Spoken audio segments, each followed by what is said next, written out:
For those of you watching live, that was a test and you passed it. Thank you. We just wanted to see how long will people wait. No, we had tech problems, obviously, but thank you for being here, everybody.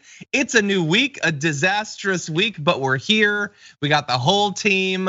I'm still John, and it is gonna be fantastic. You thought I was faking it in the fake intro. She's actually here, Francesca Fiorentini. How's it going? Hi, John. I hope that I can be I'm looking heard. at the chat. Hope it's all good. I'm looking to make sure. Anyway, so we're not gonna go super in depth about what's happening. It's some sort of weird thing with Skype and our software that I guess doesn't affect enough people for Skype to acknowledge, and there's no way of knowing if it's gonna happen. It's great. Everyone needs to at Skype right now. That's how we will solve it together, Dragon Squad. Totally, and also the exact same thing happened to Cuomo last Friday. So it happens, like it happens. But anyway, we're very glad to have you here. You've been gone for a long time. Yes. I assume gallivanting across the world. I don't know. What were you up to? I've been spreading the good gospel of the Dragon Squad and the Bitchuation Room and the Twitchuation Room, which is my new Twitch show on Wednesdays, 1 o'clock Pacific, 4 p.m. Eastern. You guys got to get up on that on TYT's Twitch channel. So. Awesome, that's gonna be a lot of fun. And you come back upgraded with cool changey lights. That's how you know she does a Twitch show. She has colored LEDs in the background. I don't play games, but I got the lights. Love Exactly. me. Okay, we're gonna get you on a game. Okay, everybody, we got a lot. You know, you've heard me say it a billion times. Why don't we just launch into this story? Why don't we do that? The first story. Just finished with our meetings here at the White House this afternoon. We had a great planning session for our January 6th objection. We aren't going to let this election be stolen by Joe Biden and the Democrats. President Trump won by a landslide. Reporting from Crazy Town. Now that's Marjorie Greene, and that was filmed back in December. She released it, reassuring their base. Remember, they had that hardcore grift, keep giving us money, just give us tons of money. We're totally gonna make it to the Trump's president. It didn't work out. But anyway, she's talking there about meetings, and it turns out there apparently were a bunch of meetings with people like Marjorie Greene as well as many others.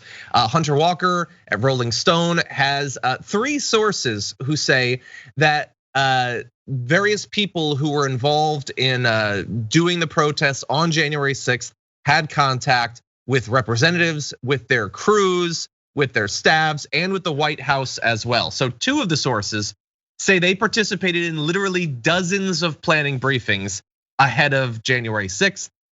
One says, I remember Marjorie Taylor Greene specifically. I remember talking to probably close to a dozen other members at one point or another of their staffs. It would be hard to forget Marjorie Greene because he actually at one point barricaded himself in a room and she was talking through the keyhole. You don't really forget that sort of thing.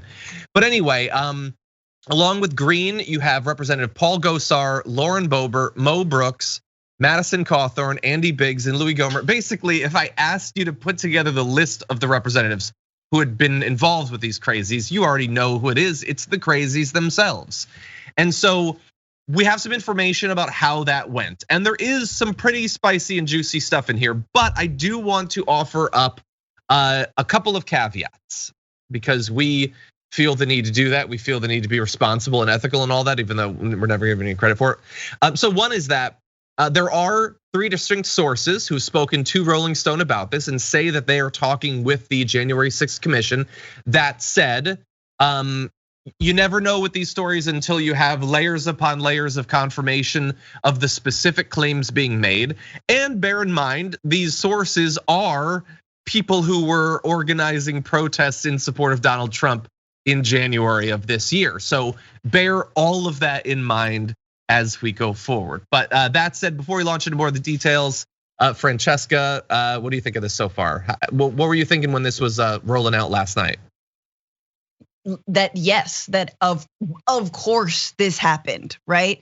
We knew it happened. I mean, they even quote one of the Stop the Steal planners, Ali Alexander, who's like, again, one of these sort of like C-list Trump MAGA celebrities, who was like, yeah, me and Mo Brooks, me and Andy Biggs, me and Paul Gosar, and he's like going live on Instagram. Like we knew all of these things. So I'm glad now that we've got the actual insurrectionists, who I assume are the sources, coming out being like, yeah, man, we talked to all of these Congress people.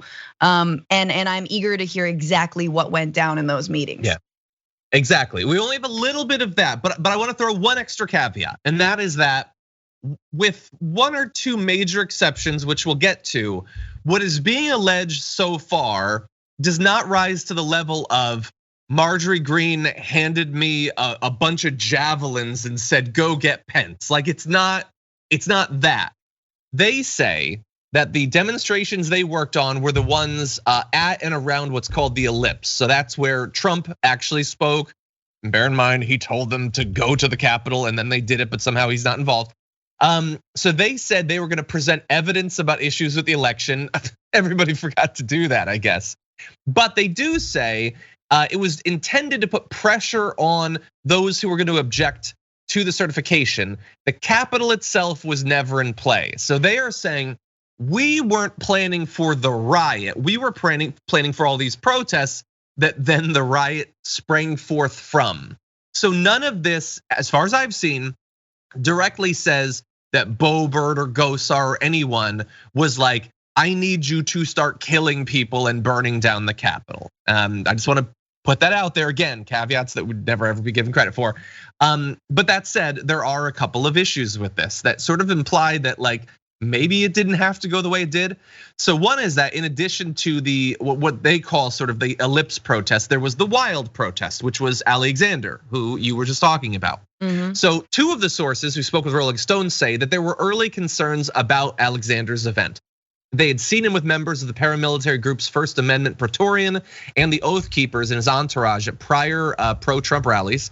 Two sources also claimed to have been concerned about drawing people to the area directly adjacent to the Capitol on the 6th, given the anger among Trump supporters about the election certification that was underway that day. One of the sources said they knew that they weren't there to sing Kumbaya and like put up a peace sign. These frickin' people were angry. And interestingly, they apparently went to Mark Meadows with those concerns ahead of the 6th, saying this guy Alexander has paramilitary people, they're gonna be right at the Capitol. And Mark Meadows in the White House just apparently didn't care or didn't do anything about it or understood that that was the idea. So that's the first of the two things that are, well, is this actually, this might be something. No. Everyone knew there was a possibility of violence, right? And even the speakers at the rally, like Representative Mo Brooks, was like, we're gonna march in there and start taking down names and kicking ass. That's literally what he said at the rally, right? And so suddenly, people are acting surprised that, the plan wasn't actually to storm the Capitol. What do you mean? You're calling it a wild march? That's the name of the protest. So you basically are like, I don't know, we're gonna have some flex cuffs, we're gonna have some tasers, we're gonna have, some people dressed in medieval gear, but we don't advocate violence. That is utter BS, right? It's a little bit of a like, we're gonna set this up for some of the more radical extremist elements to do their thing. But of course, they're never gonna sign their names on hey, the plan is to scale the wall like the zombies in World War Z. Yeah, exactly. Yeah, like when let's say that my wife is out of town and I go shopping for food and I bring back the food that I bring. That doesn't mean that I'm gonna eat like 5,000 calories that day, but it's certainly created the environment where it's likely that that sort of thing will happen. And I feel like that's what's going on here.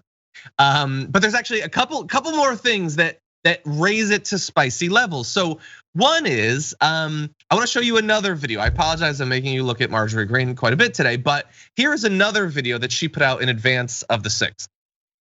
We can't allow this just to be gone, just to let it go. You can't allow it to just transfer power peacefully like Joe Biden wants and allow him to become our president because he did not win this election. It's being stolen.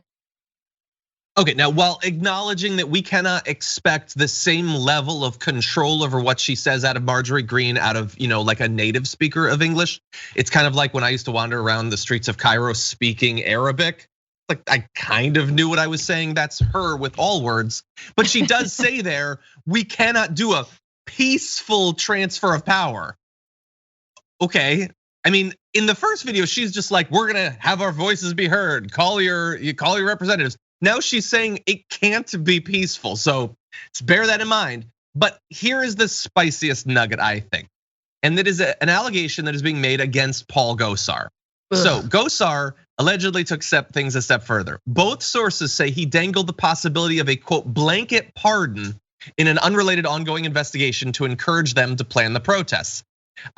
Gosar said, I was just going over the list of pardons and we just wanted to tell you guys how much we appreciate all the hard work you've been doing. One of them, the organizer, said, our impression was that it was a done deal, that he'd spoken to the president about it in the Oval in a meeting about pardons that our names came up. They were working on submitting the paperwork and getting members of the House Freedom Caucus to sign on as a show of support. Yep. So here's the thing about that. Nothing that we've said so far specifically in this about the representatives meeting with these people to plan the Ellipse protest or anything like that is illegal. So then why are they talking about blanket pardons? You do not need pardons for attending a peaceful protest. You don't need pardons for airing grievances or seeing the evidence or pressuring representatives. None of that requires a pardon because none of that is actually illegal. You need assurances of blanket pardons if you have an idea that people are going to be doing illegal things. And if Trump actually, we don't know that Trump was actually involved in this. Gosar, first of all, they could be lying about Gosar. Gosar could be lying about the White House. A million caveats on top of a million caveats. But this definitely sounds like they knew illegal stuff was going to be happening and they wanted the people in the streets to know they'd be protected. You do that so that people will be freed up to do what they actually want to do, which is apparently illegal stuff. No, and here's the thing. I hate to draw, sort of a through line to some of the Russia stuff, some of the Ukraine stuff, but it's similar, right? In terms of you don't have to have it all spelled out to know where we're all going, what we're all doing, where we're headed, right? So there was a coordination going on here, right? There's a reason that Capitol Police were not staffed the way they needed to be. There was a reason that the National Guard wasn't there. There was a reason there wasn't the security, even though they knew the Stop the Steal rally was going on, right? So there's that. You don't have to have a handshake to know that everyone is in lockstep with this plan. And secondly, the Arizona Republican Party, which again, Gosar and Mobro and Andy Biggs, another character here in this sort of dream team, if the dream is a white ethno state. So that's Andy Biggs and Paul Gosar. The Republican Arizona's party tweeted Ali Alexander days before and was like, he's ready to give his life. Are you ? That's the official GOP of the Arizona state. Like, what are we doing here, people? This was all set up for violence. They knew what it was going to lead to. Yeah, 100%. And they apparently, these three sources that have been speaking with Rolling Stone have been talking with the commission informally. They say they expect to testify. I mean, God only knows. We don't know what's going to end up happening with that commission. We do know that the Republicans really, really, really didn't want the commission to exist. A commission that can investigate these sorts of claims and can look into the actual documented communications between these organizers and the staff and individual representatives.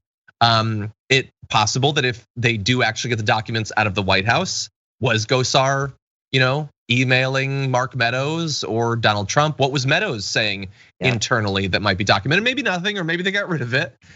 We don't know for sure. I do know that some people are taking it seriously. Representative Alexandria Ocasio-Cortez tweeted last night, any member of Congress who helped plot a terrorist attack on our nation's capital must be expelled. This was a terror attack. 138 injured, almost 10 dead. Those responsible remain a danger to our democracy, our country, and human life in the vicinity of our capital and beyond. And again, I will say, outside of the spicy bits that I mentioned, the core claims of this do not necessarily say that Madison Cawthorn was trying to get them to hang Mike Pence. Like to me, it doesn't directly rise to that level.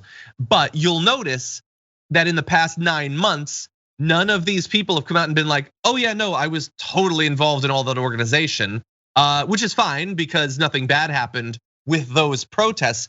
They've all been hiding it. They've all pretended that they weren't involved in this. And so none of this is proof necessarily of anything, but none of it looks good either.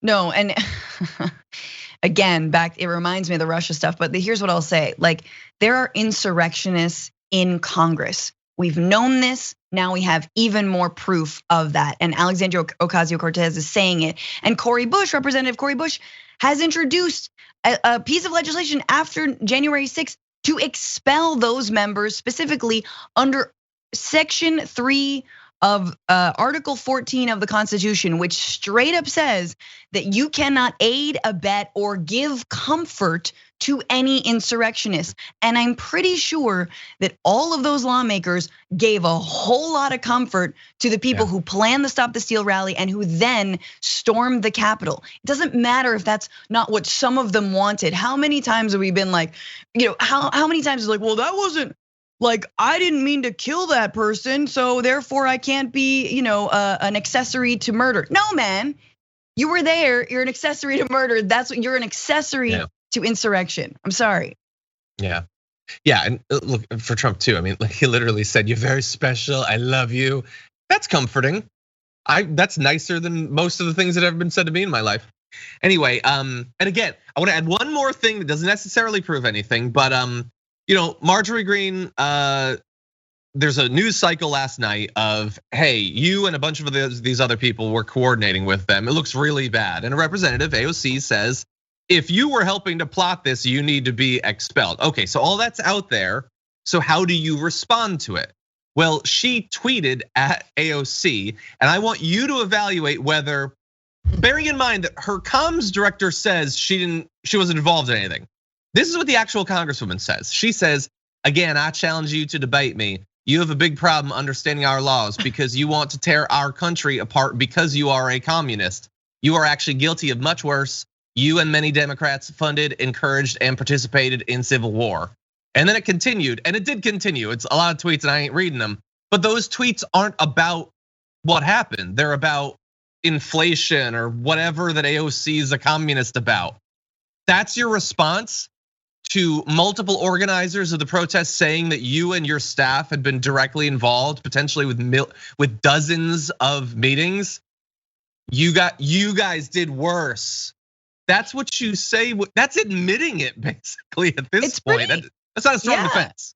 I mean, we all remember what happened on January 6th, okay? Thousands of Trump supporters went to the steps of the Capitol building and screamed, "Debate me," and that's it. It was peaceful, and any other violence, that was all Antifa. They were just, all they wanted was an honest debate. Where sit there and change my mind. They were at a table that said, change my mind. That was it. I saw nothing else. Okay, we're going to roll right through into one or two more quick stories. I do want to let you know that in a little bit, I'm going to be showing you some of the things awesome members of the community have sent in recently. We got a haul from our mail, so can't wait to do that. But let's jump into this video. Maybe there's a call for a protocol much like the one that Fox has, where you sort of share your vaccine status. If you choose not to get vaccinated, you get regular testing so that you are not a threat to spread this to the workforce. It still happens. Cases seep through. I'm a good example of that. Yeah. The immunocompromised are in their own sort of little neck of the woods here. But I cannot stress this enough. This is not about left or right. This is not about who's conservative or liberal. Last time I checked, everyone, regardless of their political persuasion, is coming down with this. Cases are stabilizing, but we're still losing 3,000 people a day. We've lost 5 million globally to this. We've lost nearly 800,000 in the US. Take the political speaking points and toss them. For now, I'm begging you, toss them and think of what's good, not only for yourself, but for those around you. If you don't want to do it for yourself, if you think it's a pain in the ass, I get that. Right. But think of others around you. I dare say people who experience this or have seen loved ones who've been affected by this or heaven forbid die from this are not judging the wisdom of mandates. They're wishing they got vaccinated. That was Neil Cavuto there. I think he was a little bit off at the end. I think plenty of Republicans have watched family members die and still are not taking this seriously. It boggles the mind, but I think it's true. But there he is saying the right thing. And by right thing, I mean the only rational thing, the lowest possible bar. This is a deadly disease that's killing tons of people. Stop being political about it, just get the vaccine. And he has done that. He got sick anyway. He is immunocompromised. He has multiple sclerosis. He had open heart surgery. So he had other risk factors that apparently opened him up to getting infected. But He is trying to get through to Fox, but Francesca, I think we have a pretty good idea of the likelihood of widespread success in that effort.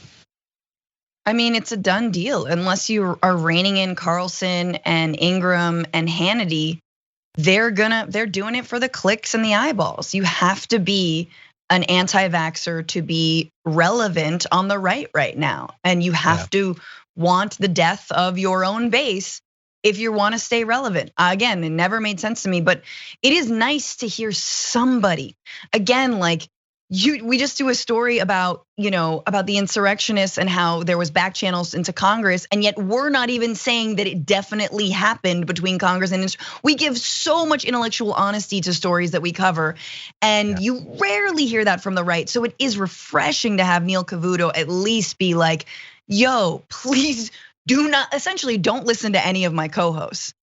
Yeah, and he's gonna try, but we know how this is gonna work. Like, I don't even know how into Cavuto the base was anyway, but he's gonna be written off entirely by them. As you said, you have to go blonde. He just needs to zhuzh it up, Yeah, you have to be anti-vax, or you have to at least pretend you're not vaccinated, never confirm or deny. It's private or whatever, and you have to play into what the anti-vaxxers want. Like, you have to just never. It's not that you're saying the vaccine will kill you, it's full of squids, which some people are saying. They're saying you will get octopuses in your body if you get the vaccine. But you have to constantly do stories about how it's scary and suspicious and who knows what's happening, and maybe there's side effects and I don't know it's scary, and maybe they're making money off of it. You just say this stuff all day long.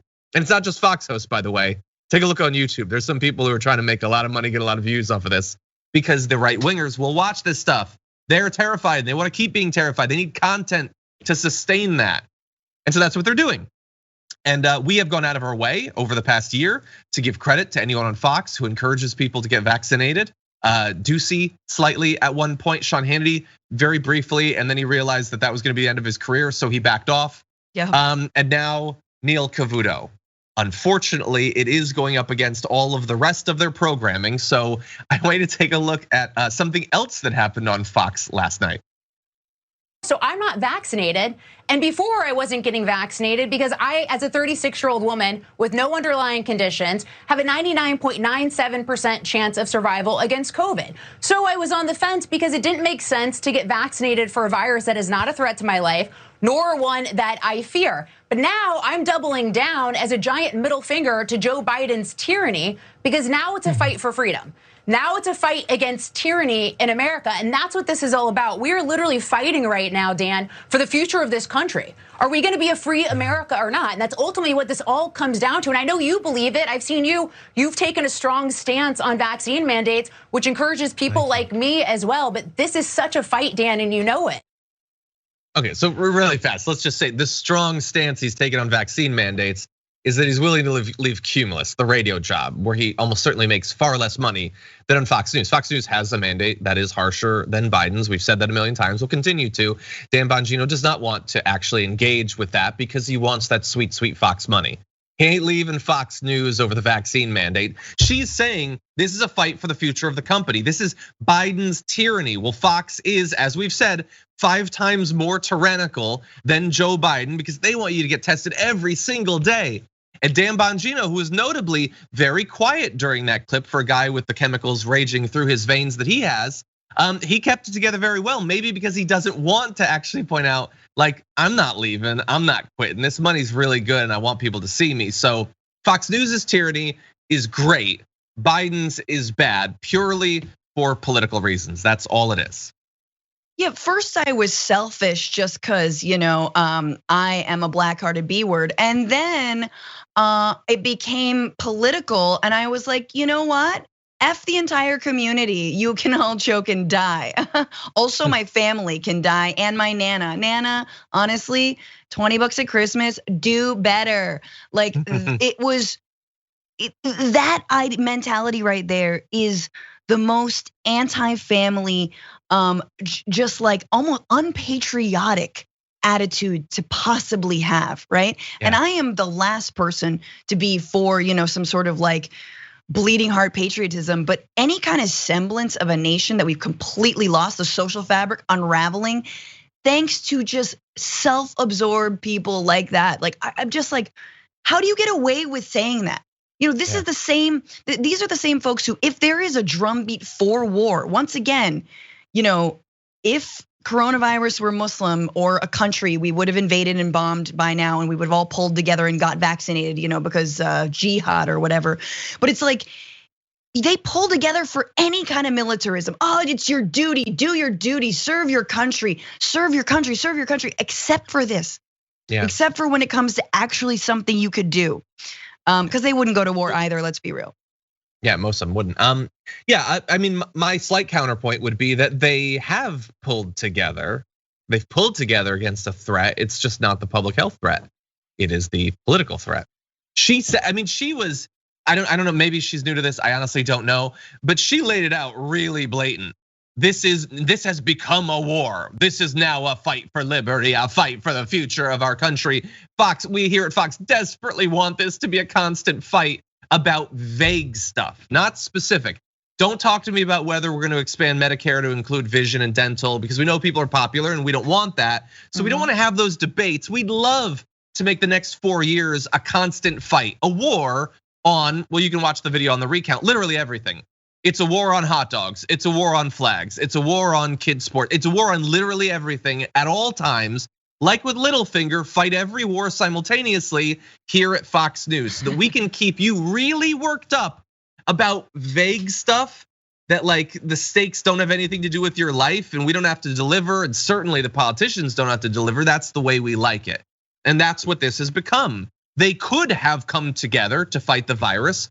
They've got their own war, and their war is what's going to sustain Fox News viewership, what is going to keep the base fired up for the midterm elections and eventually Republicans to run in 2024. And it's something vague, something liberty. Yeah, and also just on the point of, I'm a healthy 36-year-old who doesn't have underlying conditions. Plenty of people younger than 36 with no underlying conditions have died from COVID, and especially the Delta variant. So go home with your, I eat a smoothie every day and I do CrossFit and whatever. It doesn't matter. None of your crystals that you clutch, none of your smoothie work, none of your Goop Gwyneth Paltrow BS, none of your Joe Rogan, vegan lifestyle, whatever it is you think is gonna save you from this. We have examples of people who have died, who followed all those things, who've done all their sort of cocktails of ivermectin, et cetera, and they've died. So yeah, you're at risk still. And again, what a selfish world, what a selfish country we live in. My God, to think that well, I'm not gonna die. I'm just gonna stand on a pile of bones, but I'll be okay. Exactly, like the Terminator. I just want to play one more graphic because most of the people that we've given credit for at Fox for pushing for vaccination have turned on that. I don't think that Ducey has. He's been like the most consistent. Maybe Cavuto will be now, but obviously Sean Hannity turned very fast.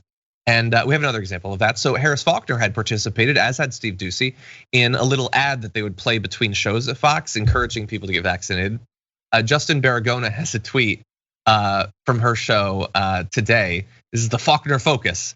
And their little background graphic is get the vax or get the axe. Yeah. It's a better grift. It's a better grift. Telling people not to die and not to kill other people. Come on, it's boring. We need to be exciting. Lift up the patriots, and that's what she's doing. Anyway, okay, we have some time. Let's keep going. We're gonna see how much we can catch up. We're gonna see if we can get to that D block. Kyrie Irving made news recently for choosing to no longer, at least for the time being, play basketball because he didn't want to comply with the vaccine mandate that they had. And a rally in support of him developed recently. We've got some video for you.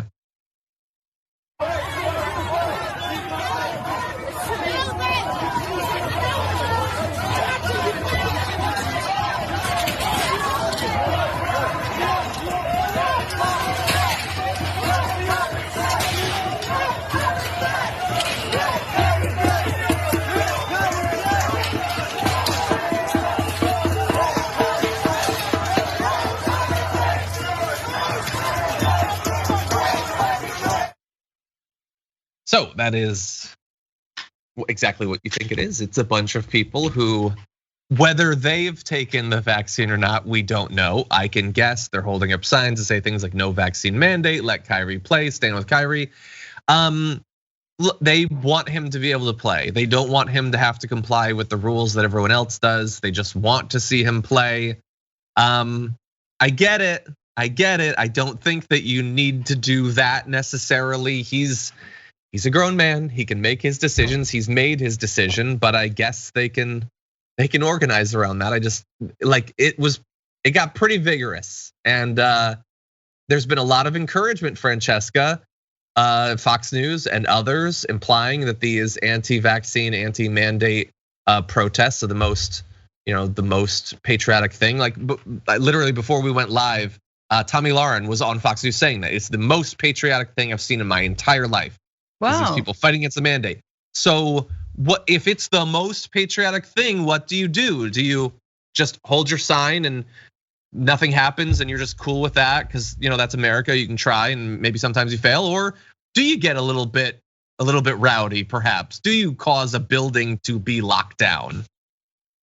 I couldn't help but notice that there were majority black protesters, so it's very ironic that Fox News and Tommy Lauren are supporting black protesters pushing police barricades and pushing violently into buildings, because usually when they don't even do that much, but they are black and they're fighting for civil rights, they're thugs, they're complete criminals, and they deserve all the pepper spray and brutality that the police rain down on them. It does remind me of a similar protest that happened when Nicki Minaj's cousin's balls friends, I don't know if it was a testicles friend or the friend's testicle, I'm not sure. If testicles have friends, I don't have any, but anyway. The point is that it had a similar flair, so I think there might be a little bit more of a nefarious group underlying some of these protests. I need to know more about what happened, but I know there was a protest outside the CDC around Nicki Minaj's whole incident that was again uplifted by Tucker Carlson. Totally. But it's upsetting, right? Because it is absolutely an issue that is striking a lot of anti-establishment chords, right? And I think progressives and leftists are the first folks who are like, yeah, I'm anti-establishment. I don't believe in CIA foreign wars, FBI COINTELPRO. We've got many reasons, corporate money in politics, all the reasons to be anti-establishment. But anti-establishment without actual justice politics is just being against any kind of thing that whiffs of authority for the sake of it, right? Being against Dr. Fauci because he's got a PhD, like straight up, like I'm against instruction manuals that come along with IKEA furniture. Cause don't you tell me what to do, Fagellin. That's like it is a little bit ridiculous but that is the chord that it's striking, and that is where you're seeing the far left and the far right, or the supposed left, come together around an anti-vax stance. And Kyrie Irving has tried to not make this a big deal. I don't know how you do that, and I feel like kudos to the Nets for being like, look, you're not going to be playing with us. He really has. He's tried to be more nuanced. I think he's tried to sort of calm down both sides on this, but clearly he's not doing a good enough job, and he's got to tell people and his followers to chill the F out. Again, it's like a lot of these movements, like some of these people maybe have held these positions for a long time, but a lot of it is just, it's a convenient short-term political thing from the right-wing media and right-wing politicians. So again, how do you get back into power? Well, there's a few different ways you can do that. You can try to become more popular. You can try to reassure people that you're gonna be addressing their actual concerns, improving the material quality of their life. That's difficult. You'd have to actually deliver on that potentially. They don't wanna do that. That's not their path. Their path is getting people angry at the authoritarians. But again, it's not an anti-authoritarian thing. They want Trump in office for the rest of his life. They're not against authoritarianism. This is not anti-establishment, truly. They're gonna put the Republican establishment back into power with Trump as its head. This is an anti-society movement. That's all it is. There are some people who want us to have a society, and they're against that, okay? Like we protest the establishment because they're stopping us from having a society that actually values everyone, that cares about the quality of their life. We want to replace it with one that makes our society stronger, more equitable. They are just against that. They're against any obligation, anything that would improve someone else's life. And so that's what we're seeing here. Again, you can protest if you want to. And by the way, let me say what would be a nice side effect of this is, so Fox News, you can cover protests that are about working conditions, as long as the working condition is whether you have to have a vaccine or not. Yes. In that very limited area, you care about the quality of life and respect for workers. What about their pay? What about their health insurance? Yes. What about their working hours? What about the risk that they undertake when they're on the job? What about discrimination in hiring or advancement? What about all of these things? Are those potentially also working conditions that you can care about? Because I guarantee if those same protesters put down their Kyrie Irving signs and picked up minimum wage signs or overtime compensation signs, those cameras would turn off real goddamn fast. 100%. Yeah. Great point. Thank you. We've just finished effectively our first hour. We're not taking any actual breaks, but there is one thing that I want to do just briefly, and then I'm gonna read a few comments because you guys have been super supportive of us in dealing with the tech problems we had. So I don't want to, ignore that stuff. But first, every once in a while, we get a delivery from our mail drop-off point. I don't have access to it, but Dave Kohler brought some stuff. And as has so often been the case, some members of the community have sent some really awesome stuff. And so I want to thank them. So first of all, I just want to make sure that I pronounce all of your names correctly. So Keith sent this, which he 3D printed. It's I think it's like a pencil and pen stand, but it's designed to look like something out of Warhammer 40K. That's gonna go on my desk. Thank you so much for that. That Very looks like nice a garbage of you. can. It is basically. It's like a mini trashy basically. That's great. But I love it. Thank you for that. It's big too. I don't know if that's really translating, but it's a nice weighty thing. So thank you for that. John Doe was the only name that was on it. Sent me a Hawaiian shirt. He had previously sent a Hawaiian shirt with dragons on it. I've never seen a Hawaiian shirt with dragons. So John Doe, thank you for that. Very nice of you. Nice. Okay, and then there were two other things as well. So Blue Lizard Guts. So there's a message on it saying to the people who screen these packages, please film John's response. Well, in this case, I screened the package, so you can't see my response, but I will say I was literally laughing out loud. So I opened the box and I can see that it's an oversized Funko box of some kind. And I can't really tell what it is. I see that it's a dragon. I was like, oh, that's so cool. They sent in like a dragon Funko, because of like Dragon Squad. And then I saw the word daddy on the side and I was like, hold up a second.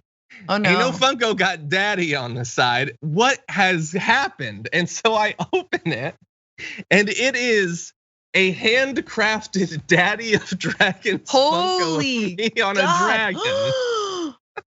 And it's like he did the box, so it's got like the damage report.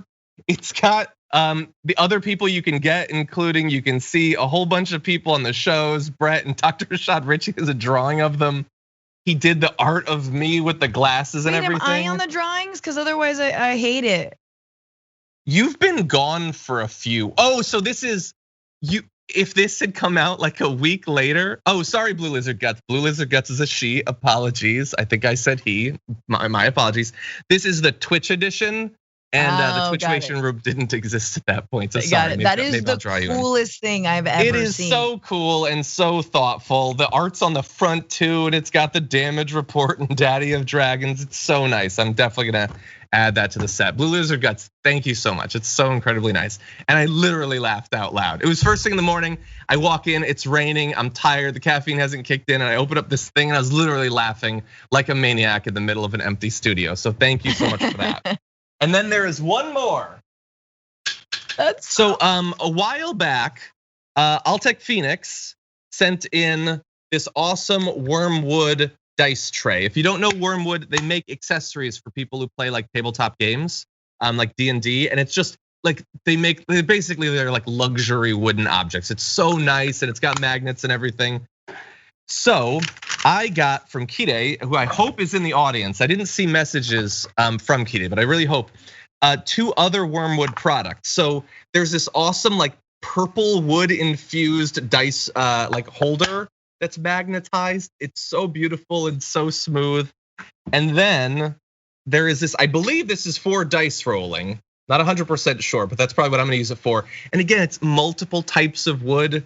Thank you so much, incredibly nice. I'm gonna get a lot of use out of this for board games and things like that. So thank you, Kide, as well. Very, very nice of you. I'm definitely gonna have to put a pic of of some of these up on the Instagram. Blue Lizard Gut says, I paint and sculpt Funkos on my live stream if anyone wants to watch it. I wanna see that. I didn't even know that was a thing that people did. But everybody, so thank you so much, Keith and John Doe and Kide and Blue Lizard Guts. So nice to come in. Basically, it's like Christmas when I walk in when there's stuff like that. So thank you very much. Okay, we've got a lot that we're gonna get to, but first I do want to acknowledge some stuff going on in the audience. Ashley Turner became a tier 1 member. Thank you so much for that. Kayla has been a tier 1 member for 4 months. Says Halloween molasses toffees are the worst. I don't know off the top of my head what those are like, but that sounds good to me. Yeah, that does kind of sound good. It does. Okay, let's see. Vicky Gray sent in a big super chat saying, a fantastic Monday. Missed you, Francesca. Awesome way to start the week. Much love to you all. Thank you. I missed you. I was going through withdrawals. It was pretty sad. I was like, I need this. Anyway. I know. We were like getting into a groove. We had a bunch of guest hosts and stuff. Boo. Boo. Boo. Thank you for that, Vicky. Gail Hafner says candy corn is the devil. I don't understand the candy corn hate. I really don't.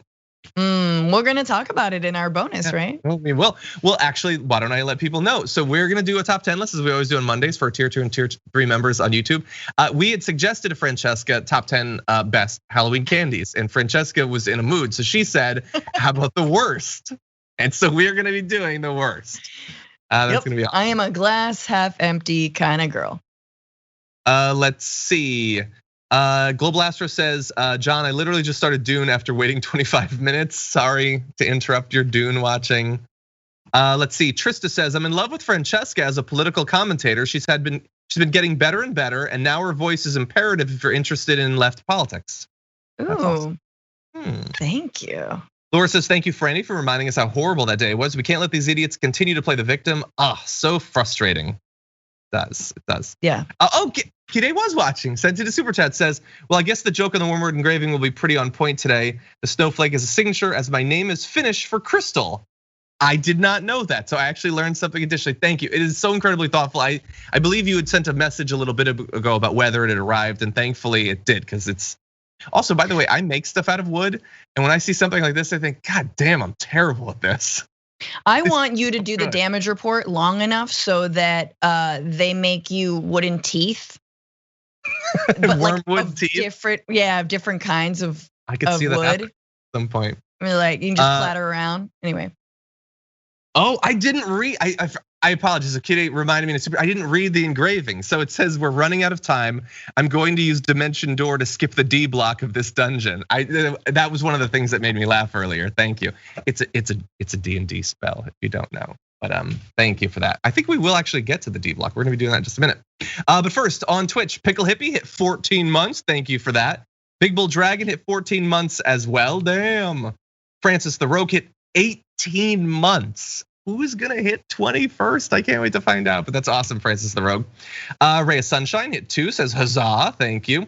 Dragon Pool 420 hit 5 months, says Fran. Oh, I see, okay. Fran, John threatened to change Mondays to Viviana Mondays. I'm snitching. I did not do that. I might have jokingly said that. I might have like written out like a brief, like short paper working out exactly what we would do, how we would focus on it. Like 1 page max though. I mean, is that really like threatening? Oh my God. You had a draft email ready to go to fire me? Why would you do that? No. Miss Frass. Yay, Viviana. I'm glad she filled in. She was fun. Yeah, she did 2 days, and Sabrina filled in for the third while you were gone. Yeah. Ray of Sunshine gifted 5 subs. Damn. The Evil Wolf gifted 10. Leftover Zach hits 14 months. Says going for a management position at the company I work for. Wish me luck, Dragons. Good luck. Good luck to you. Okay, we have others. I will get to those in just a little bit, but we want to jump back into the news because I assume my producers are probably losing it. So let's move into this. Little update on the infrastructure negotiations, just for fun. I love it. So it's not been going well recently. If you believe that this bill should deliver to the American people on, the actual problems that they have and the promises that Biden made, Democrats are haggling now over whether to drop two of the most popular elements of their bill. According to a half dozen sources, I'll consider that confirmed. One is a plan to expand Medicare with dental, vision, and hearing benefits for tens of millions of seniors, as well as a pitch to guarantee paid family and medical leave to all US workers now in danger of getting cut from the bill entirely. So why? We just said it's like the most popular part. You ran on those things. Why would you cut it? Well, paid leave and Medicare expansion may not fit in a package that conforms to Joe Manchin's preferred price tag. But I have a follow-up question. Which preferred price tag? When exactly did he cite the price tag? Because we've shown you this before. At one point, he was calling for $4 trillion in infrastructure spending. That wasn't the 70s. It wasn't the 80s. This ain't a Stranger Things thing. That was this year. Now it's 1.5. Kind of a big difference. Maybe he should explain that, but he's not going to. Anyway, it turns out, I did some research. He's not the only senator. There are other senators, and one of them had this to say. Mr. Bernie Sanders said, the expansion of Medicare to cover dental, hearing, and vision is one of the most popular and important provisions in the entire reconciliation bill. It's what the American people want. It's not coming out.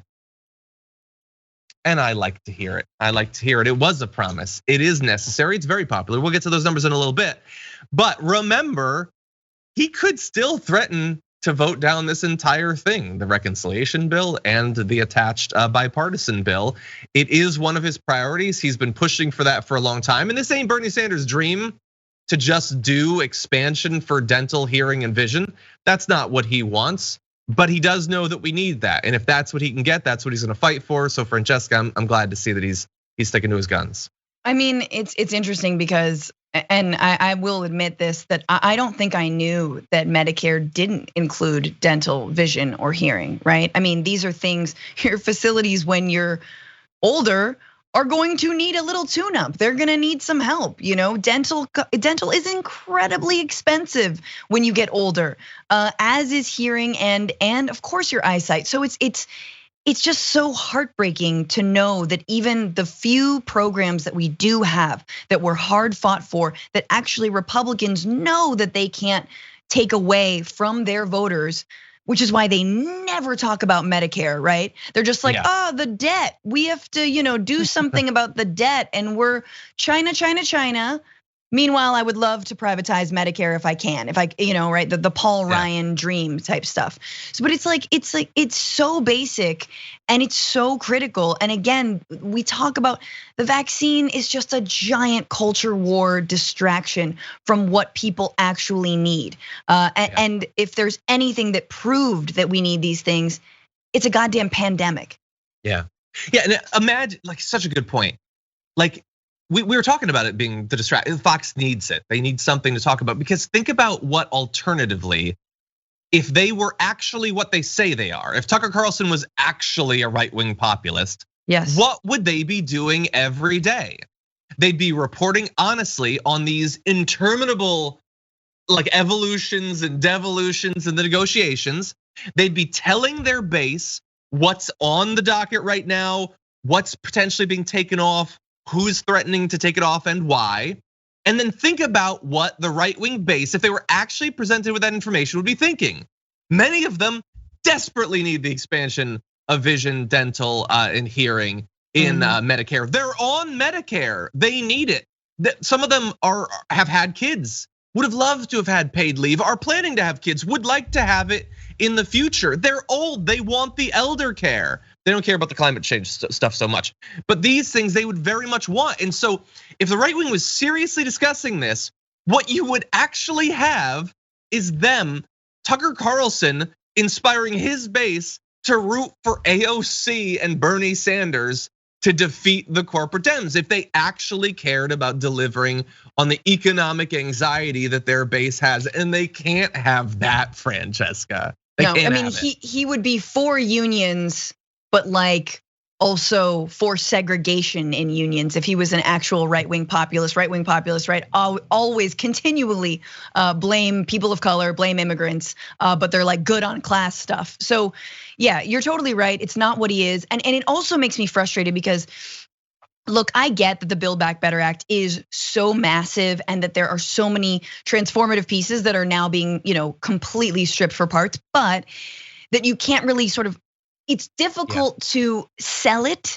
around one thing, but if there is one thing, out in front that like a lot of older voters, a lot of more conservative voters, sadly, it's not even home care, which you would think would be something that they are for, because again, home care workers, often women, often people of color. And so it is Medicare.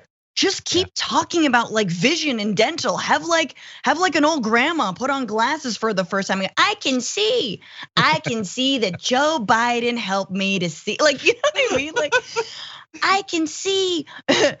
Like just do something corny like that. Like that's how you have to sell this, because I swear I've spoken to Republicans who are like, well, it's the damn immigrants coming across the border and and I was like, do you know that Republicans in your state are trying to take away Medicare and like throughout the country and your state? And they're like, oh, I don't like that. I hate that.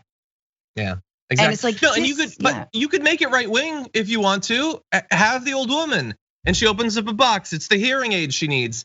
With my new hearing aid, I can hear creepy Joe Biden sneaking up behind me. Thanks for the hearing aid, but stay back, Joe. You can do that. Make it for your audience. I'm not gonna make the ad for you. You can do whatever you want. But anyway, I'm glad that Bernie said like 5 people are fighting for us in the entire government. Thank God we at least have those, and that makes it even weirder that there are people on Twitter who supposedly are on the left, and literally the only thing they do is attack the only people that are helping us. With my new teeth, I can take a bite out of socialism. Arr. We should make these ads.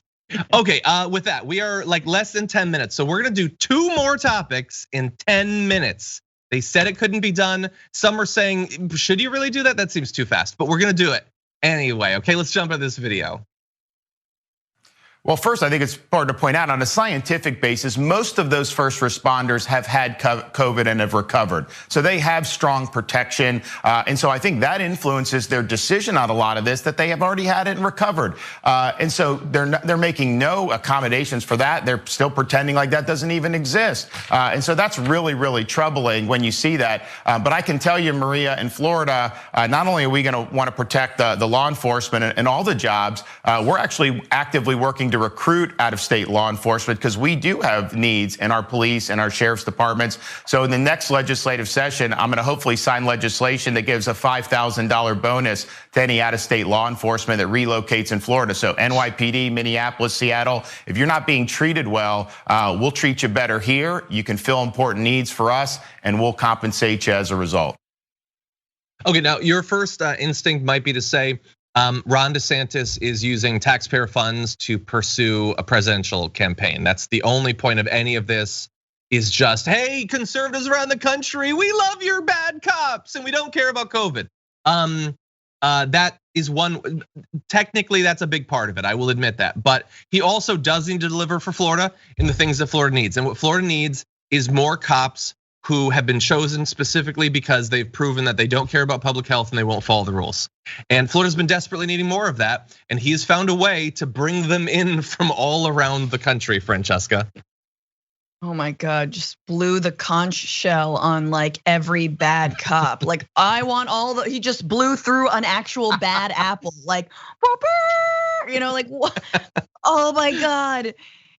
Just he's so the worst. I'm very much looking forward to Cuban refugees going the other way at this point because of how bad Ron DeSantis is and has been for that state. I mean, it's really upsetting because I know there are good people in Florida. There are good lawmakers in Florida.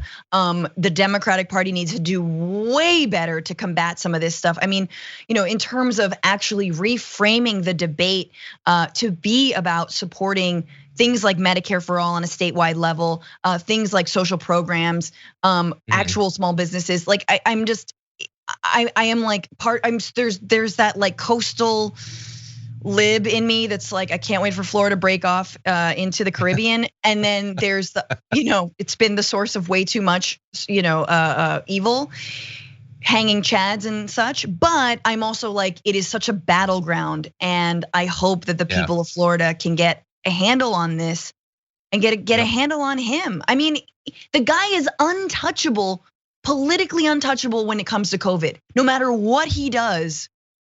He's literally importing more people who have proven that they don't care about COVID, and they will not stop unless they help spread it. And by the way, we're gonna jump around just a little bit super fast. So first of all, he says we need to do this because we desperately need cops. They don't. Back in May, the Orlando Sentinel said that there's steady levels of staffing, like they're not having problems finding cops. Total lie.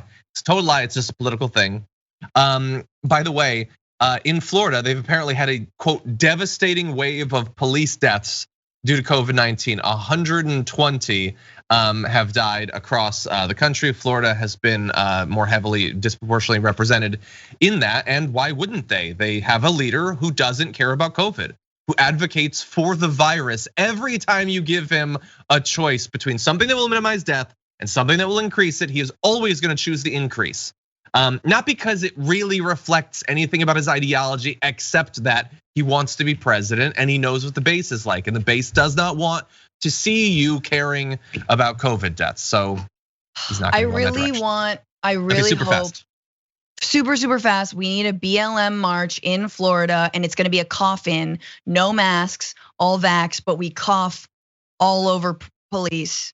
Well, it'll be a cough-in. And we'll see if that leads to anything. Just like, streets, our streets, like that kind of thing. Okay, I'm gonna read one or two comments while we get ready for, let's do the G block. I think we can do that relatively fast. We only have a few minutes, is that okay? Okay, I'm gonna read a comment. Let's see, Global Astro says, worst candy, the old toothpaste tube style Ghostbusters slime or bubble gum. I don't even know what that is, but that sounds terrible. Although I did watch Ghostbusters 2 this last weekend and it was quite good. Let's see, Kamo gifted a tier 1 sub, thank you for that. April Fools hit 7 months. Let's see, E Wood hit 9, thank you. Okay, with that, let's jump into this video. We only have a few minutes. H.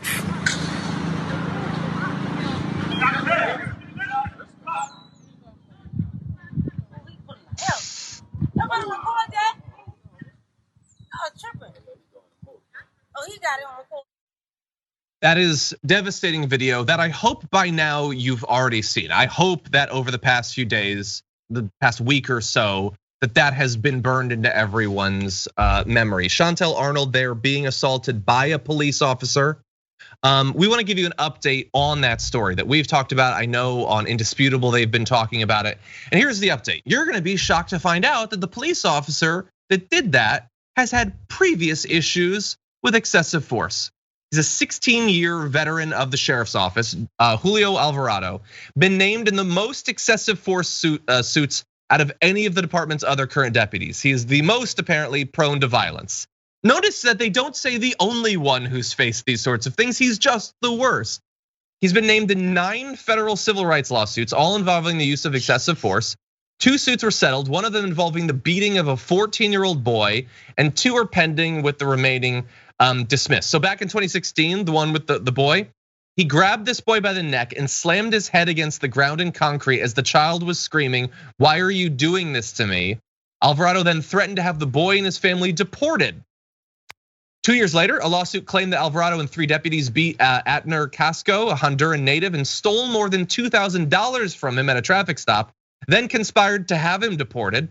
That suit was settled on the Tuesday before Thanksgiving last year for $50,000. He was demoted last year from sergeant to deputy. They didn't say why, but he was demoted, probably for one of these horrendous things that he did to the people that live in his area. And so that was the individual, taking a woman by her hair, by her braids, literally ripping her braids out of her head and slamming her down. How could anyone have seen it coming with this guy? You just had to keep him on. And in this case, he did the same thing that he did to someone else. So is he responsible? Yes, he's responsible. His bosses that continued setting him out in the streets after he did it to the boy, also responsible. And when they keep him on after this, they should be held responsible for the next person that he goes and brutalizes, because that is obviously his MO. He's gonna keep doing as long as you allow him. And as you're pointing out, this department is perfectly fine with allowing that to continue happening. I mean, we'll have more in the future. I apologize, we are out of time. Thank you everyone for sticking with us with the tech problems that we had. We will be filming our top 10 list in just a little bit. Francesca, it's great to have you back. Thank you for being back with us. Thank you. Everyone check out the Twitchation room on Wednesday. We'll have more details for you, but we gotta run. Until next time, stay safe out there, stay sane out there, and we'll see you soon. Welcome back everyone to the top 10 list of the week for you, our dear subscribers. Thank you for supporting us and continue to watch these. We have a lot of fun making them every week. And this week is leading up to Halloween, so we decided we'd do one in that vein. I was gonna focus on candy that I like. Francesca wanted to throw a bit of salt in with the sugar. So we're gonna be doing the top 10 worst Halloween candy to get. And we weren't really explicit about this. For me, it was that I hated when I was young. I don't know if you did the same thing. Yes, so some of these candies might be a little bit old school, but yeah, this was the stuff I used to hate to have. By the way, were you a big trick-or-treater? Oh yeah, of course. Yeah? Oh any, yeah. Any standout costumes? Well, one time I was a Cheerios box and I made it myself. A lot of people see that. When they make nice costumes, their parents always help them. I never had parents who had any time to help me on anything. So I made it myself. It was a little janky, but I was like walking on like through my neighborhood. And my shins kept kicking the front of the box. So I had to take it off and wear like the last year's costume, which was Madeline. Do you guys remember Madeline? Oh, I vaguely. The kids That's movie, like, right? I feel like, yeah. It's like a little French orphan. Yeah. She's like awesome. Annie, but cooler, I think. I've always thought that. Anyway, yeah, Halloween's just the best. Like it's one of those holidays that unfortunately kind of drops off. You can do costume parties, but unfortunately not with the pandemic. I love costume, and just like adult Halloween is so fun. All like, dry ice, spiked cider, good stuff. Just like as a kid showing up to school in your costume and like being all proud of it. Like the one year I was a werewolf and my mom like took old clothes and like cut holes and put fur so that it comes out of the little rips. Oh, and I was like, one of those moms. I'm in a movie. This is special effects. That's cool. You had a present mom. Wow. Sorry. Maybe if we had more paid family leave. Yeah, to make Halloween costumes. 14 years of paid family leave. Anyway, but then you go out there and you get the candy, and it's great to have candy, but some not so good. So here are the worst. What's your number 5? Number 5 coming in, not a big deal, but I didn't like it. Charleston chews aren't good. What? I'm sorry, they're too hard. They're always too hard. They always feel like they were from 3 years ago. They break your teeth, and there's nothing. It's like too hard nougat. It's like the marshmallow, but way too hard. If you like let them sit in, you need to warm them up or something. But I don't like a Charleston chew. I'm so mad at you right now. And as a child, I think it might even be dark chocolate, which I love it. I like dark chocolate now, but as a child, dark chocolate was like death. So. I think that Charleston Chew would have been on my top 5 list, I think. No. So yes, the second it's made, they take it out of the machine and it's mummified. I will grant you that. But it's so good. The chocolate is good. The way it pulls apart and stretches, and like marshmallow is so underrated. It pulls, I'll pull it. It breaks, it mostly breaks. I've never had a good, maybe I've never had a good one. It snaps. Oh my God. I love Charleston Chews. And I cannot believe how awful you are. My number 5 is very different than a Charleston Chew. Mine is going to be, and maybe some people are predicting this, fruit. Get it out of here. What do you like? That's not what this is about. Shut up. I'll eat fruit later. This is Halloween. Give me an apple on a regular day and like maybe it's cool, but you know what you're doing. Don't try to ruin the holiday with apples or whatever. Mom's got apples. I can eat an apple. I want a Snickers right now. This is fruit. This is just the skin of an apple covering razor blades. We all know what's in this. Yeah. But I did get a pomegranate once and I was like, what kind of candy is this? And it was actually pretty cool. But there's always like, it's usually like the sweet old Asian lady that lives down the street who's like got an amazing pomegranate tree. And so my mom was excited and Ooh, I should get rid of some of my excess lemons. Maybe I'll do that. Anyway, it's sweet. Trust me, it's like a sweet tart. Anyway, okay, what's your number 4? Okay, number 4, I feel like it's a slash, like it's anything in this vein, but wax lips.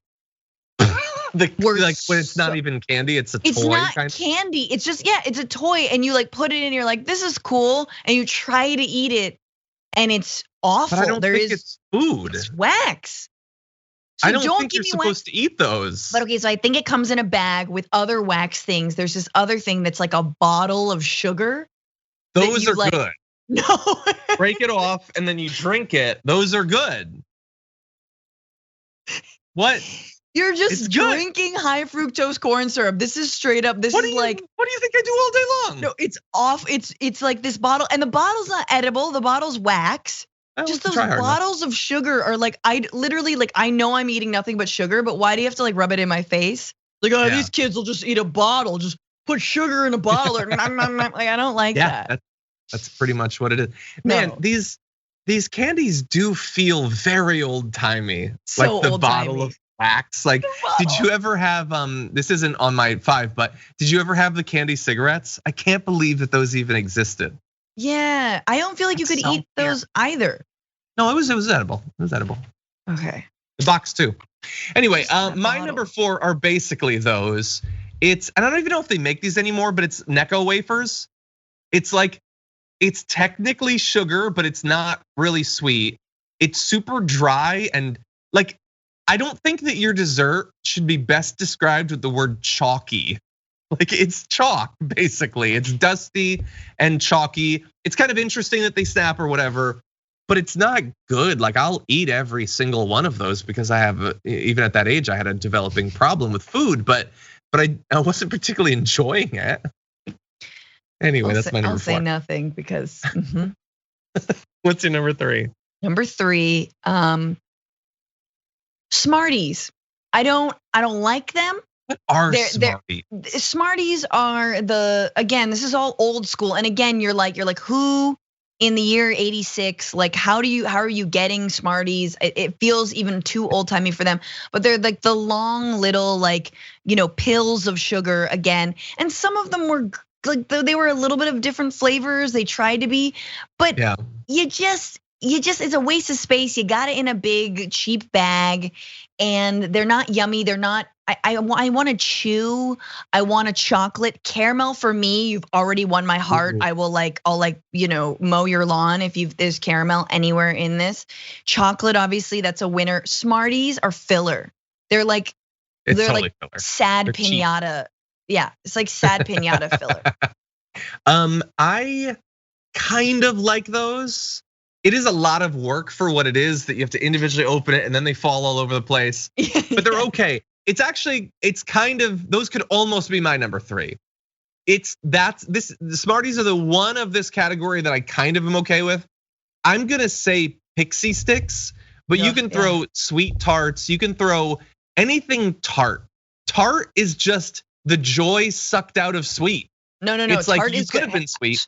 I will defend sweet tarts to the death. And now they've got chew sweet tarts. I don't buy candy anymore, but sometimes I'll like check in on what candy's been up to. And you're like, oh, damn, candy's done some bangs. Like nerd ropes.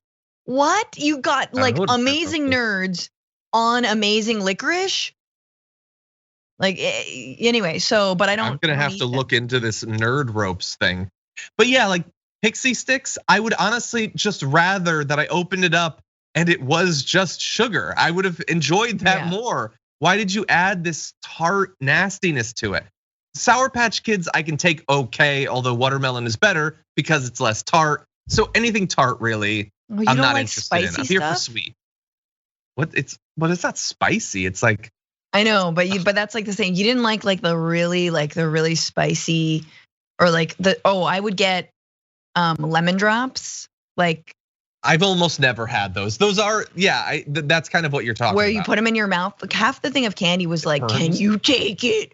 Can you take the start? The fireballs yeah, the fireballs, if it's spicy or if it's tart, I love Why are you punishing yourself with the candy? My mouth is watering just thinking about lemon drops. Like, yeah. I have that same experience with like Brussels sprouts. Can you take it? Yeah. Oh my God. Now I love Brussels sprouts.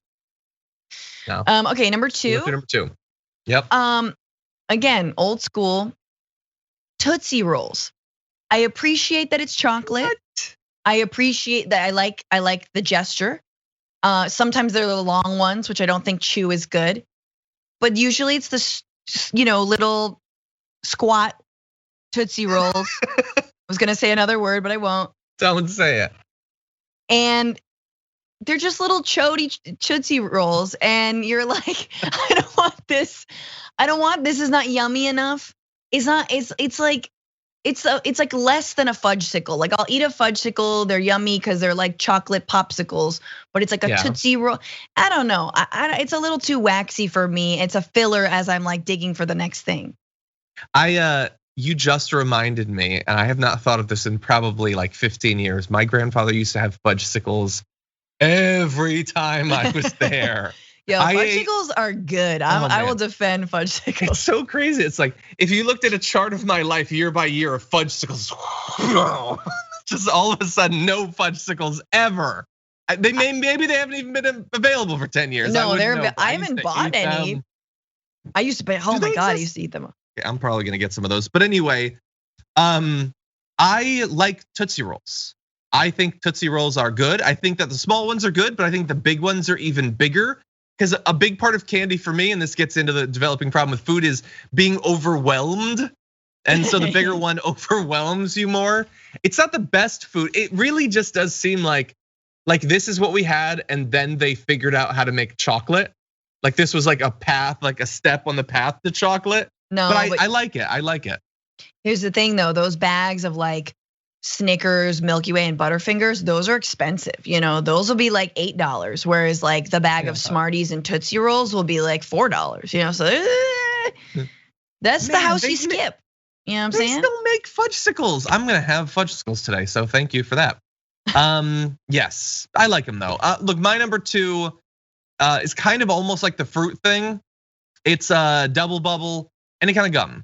Even Bazooka Joe. I liked the cartoons a little bit when I was a kid. I don't know why, but gum isn't candy. Gum is gum. It's a separate thing.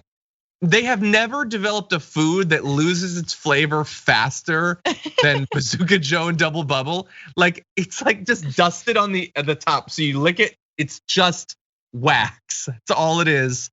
Candy, like I want to eat the candy. I don't want to chew on it. I'm not trying to candy edge or something like that. What is this? Candy edge. I love how dated all this is. Cause like, I used to eat that stick of balled gum that came in the back of baseball cards. My brother would get the baseball cards. I would eat that. Oh, it was so bad. It was hard. You couldn't tell the difference. You might as well be chewing on a baseball card. It was so hard. It was just balled stick of gum. Very weird move. Like such a what? Why are we doing that? I totally agree with you about gum. Completely different category of it's not. But again, it's a filler. You can get a bag for like 15 cents. It's a billion of them. Yes. Yeah. So what did you choose as number one? Number one, we'll have to agree. Necco wafers are. Oh. They're the discs of the devil, okay? They have no place in any, I don't even know what they are. I don't think they belong. If you could write on a chalkboard with them, like they would serve a purpose. They don't. They are just awful. They were put on earth to like, someone invented Necco wafers to be like, here's how you get kids off candy. Make candy disgusting. They'll never ask for it. And yet they somehow make, and you're like, who has been stocking Necco wafers? Like what 99-cent store? I don't even know where you get them, but they appear. I don't know how These are candies that just appear. Yeah. And I feel like candy's gotten better these days. So again, they used to have those like, it's not red hot dollars. There was another type of dollar That candy goes away, but for some reason Necco wafer is still being made. Who wants it? No one, like if you did white elephant with Necco wafers is one of the things, you could do the whole world and nobody would ever choose it. Yes. But anyway, my number one is gonna be similar. I don't know how this is still made. It was old timey when I was a kid. Now it's like a throwback, like Indiana Jones found it in a tomb. Bit-O honey. Ooh. Have you had a Bit-O honey? It's no honey flavored taffy. Honey flavored. My advice to Bit-O honey would be use more honey. Because that doesn't taste good. You could, like, why are you holding back? You've been around for decades, apparently you're profitable. It's just this, it doesn't look good. The package looks like it's from the 20s, which I guess it was originally. It just doesn't taste like anything. It's not honey. It doesn't taste like honey at all. It tastes like, I don't know, it tastes like something that came out of an animal, honestly. It's what it tastes like. It's just not good. It's not good. It is bad. Like, here's what I'll say about old timey candy. Werther's, crush it. Yes, like Werther's those are good. Is delicious. I don't care. You can make fun of old grandmas for having Werther's out. No, they're hella good. Bit-O honey is not, is bad. No. I actually love some old hard candies, like those little strawberry ones with like, the green crunch? Sort of wrappy. Yeah. There's liquid in it? Yeah. I had forgotten those exist. They're so good. Yeah. They're so good. So not all old timey candy is bad, just the Halloween one. I do want to mention a few things that people have mentioned as being bad, and I don't agree. So first of all, candy corn, it's great. What are you talking about? It's so Notice good. How neither of us said candy corn because candy corn is delicious. And my favorite are the pumpkin ones. You like the pumpkins? More. Yeah, it's the same thing and just more. I love candy corn. It overwhelms you. That's what I'm about. I'm about being overwhelmed. So yeah, I don't have a problem with candy corn. It's good. I think circus peanuts are pretty good. And a lot of people don't like those. I don't know. It makes me feel like I'm at the circus, kind of. Wait, so this is just peanut flavored marshmallow, right?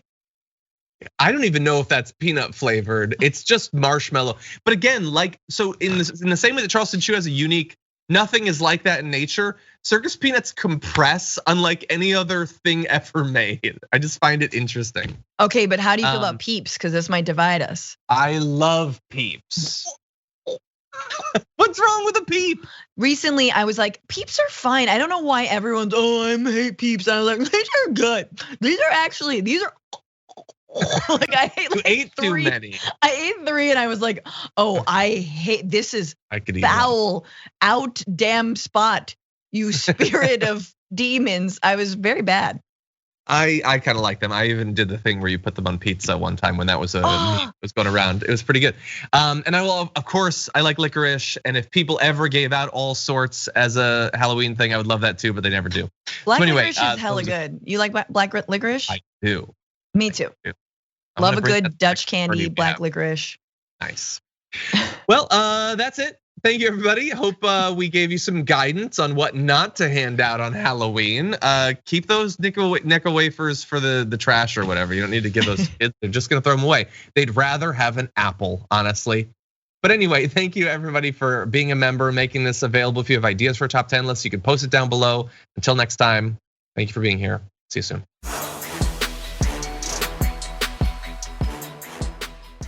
Thanks for listening to the full episode of The Damage Report. Support our work, listen ad-free, access members-only bonus content, and more by subscribing to Apple Podcasts at apple.co/TYT. I'm your host, John Derola. I'll see you soon.